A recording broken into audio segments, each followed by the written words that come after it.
Hi అండి, అందరూ ఎలా ఉన్నారు? ఈరోజు వీడియోలో ఎంతో రుచికరమైన పాస్తా ఎలా తయారు చేయాలో చూద్దాం. వీడియోలోకి వెళ్లే ముందు మన వాసు డెలీషియస్ ఫుడ్ ఛానల్ను సబ్స్క్రైబ్ చేసుకుని ఈ వీడియోకు ఒక లైక్ చేయండి. ముందుగా ఒక గిన్నెలో తగినంత నీళ్లు పోసి అందులో పాస్తాను వేయాలి. తర్వాత ఒక టేబుల్ స్పూన్ ఉప్పు వేసి పాస్తాను బాగా ఉడికించాలి. పాస్తా ఉడికేలోపు కావాల్సిన కూరగాయలను చిన్న చిన్న ముక్కలుగా తరిగి పెట్టుకోవాలి. నేను ఉల్లిపాయ, బీన్స్, క్యాప్సికం, టమాటా, క్యారెట్ను చిన్న ముక్కలుగా తరిగి సిద్ధం చేసుకున్నాను.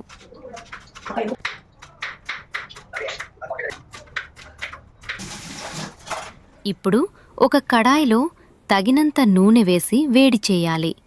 అందులో తరిగిన ఉల్లిపాయలు, పచ్చిమిర్చి వేసి ఉల్లిపాయలు బంగారు రంగు వచ్చే వరకు వేయించాలి.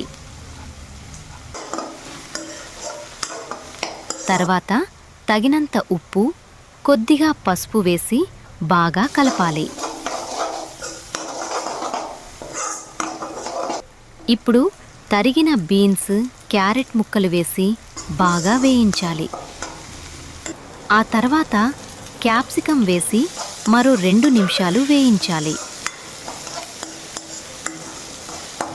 చివరగా టమాటా ముక్కలు వేసి మెత్తబడే వరకు ఉడికించాలి.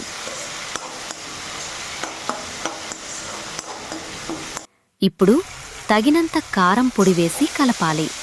ఆ తర్వాత soya sauce, tomato sauce, green chilli sauce వేసి బాగా కలుపుకోవాలి. దీంతో మంచి గ్రేవీ తయారవుతుంది. ఇప్పుడు అవసరమైనంత నీరు పోసి మరో 2 నిమిషాలు ఉడికించాలి.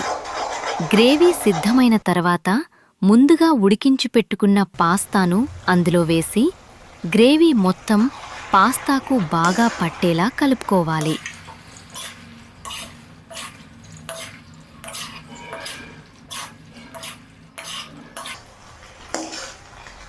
అంతే.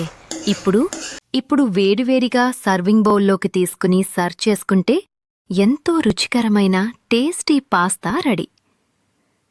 ఈ వీడియో మీకు నచ్చినట్లయితే మన వాసు డెలీషియస్ ఫుడ్ ఛానల్ను సబ్స్క్రైబ్ చేయండి. అలాగే ఈ వీడియోకు ఒక లైక్ చేసి మీ స్నేహితులతో కూడా షేర్ చేయడం మర్చిపోవద్దు. Thanks for watching.